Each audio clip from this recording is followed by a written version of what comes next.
Hello বন্ধুরা, শাশুড়ি মা রান্নাঘরে তোমার দিকে অনেক অনেক স্বাগত। দেখো যে মাছগুলো এসেছে তার মধ্যে কিছু কিছু মাছ নিয়ে নিয়েছি, কিছু কিছু মাছ ফ্রিজে আবার তুলেও দিয়েছি। যখন যে রেসিপিটা করবো তোমাদেরকে শেয়ার করার চেষ্টা করব।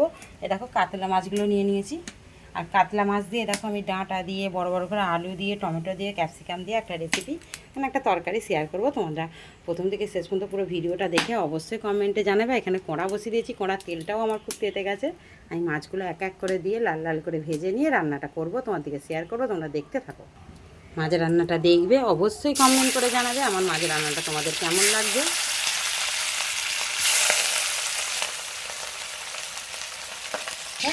কিছুটা মাছ ভেজে নিয়েছি, বাদ বাকিগুলো তুলে দিয়েছি। দেখো মাছগুলো আমার সব ভাজা হয়ে গেছে। এবার আমি এই মাছটা দিয়ে এই রেসিপিটা তোমার দিকে শেয়ার করবো। প্রথমে আলুগুলো ভালো করে লাল লাল করে ভেজে নেবো।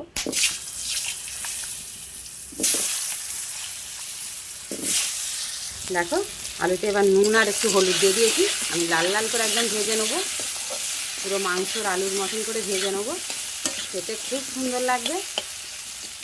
আমি একটা একটা করে সবজি ভেজে নেবো। দেখো আলুটা ভেজে তুলে নিয়েছি, ডাঁটাটা একটু হালকা করে ভেজে নেবো।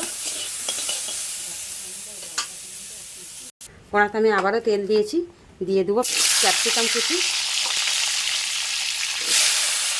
টমেটো কুচি,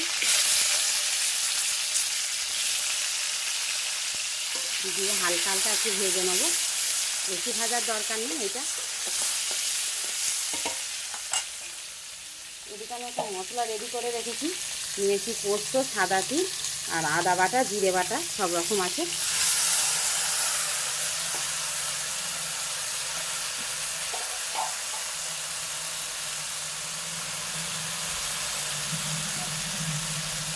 দেখো মশলা ধোয়া জলটাও দিয়ে দেবো, দিয়ে বাদবাকি যা যা মশলা লাগবে দিয়ে দেবো।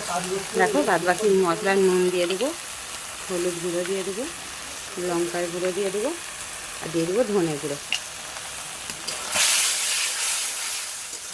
দিয়ে মশলাটা ভালো করে তেল ছাড়া পর্যন্ত কষে নেবো। দেখো মশলা দিয়ে আমার তেল ছেড়ে দিচ্ছে, আমি আলুটা দিয়ে দেবো, সঙ্গে ডাঁটাটাও দিয়ে দেবো, দিয়ে ভালো করে মশলার সাথে কষে নেবো।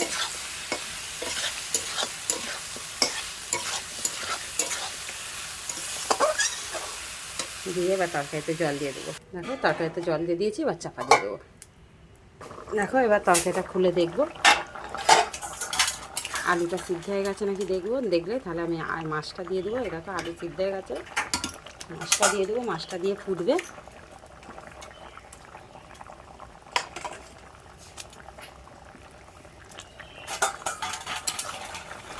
দিয়ে মাছটা দিয়ে কিছুক্ষণ ফুটাতে দেবো। দেখো বন্ধুরা তরকারিটা এরকম একটু কাই রাখবো, ভাত দিয়ে মেখে খেতে সুবিধা হবে। কালারটা কত সুন্দর এসেছে অবশ্যই কমেন্ট করে জানাবে। দেখো ঢেলে নিয়ে তোমার দিকে শেয়ার করছি। দেখো বন্ধুরা তরকারিটা হয়ে গেছে, ঢেলে নিয়েছি। প্রথম থেকে শেষ পর্যন্ত পুরো ভিডিওটা শেয়ার করেছি, তোমরা দেখে নিয়ে অবশ্যই কমেন্ট করে জানাবে আমার রান্নাটা তোমাদের কেমন লেগেছে। অনেক অনেক ধন্যবাদ।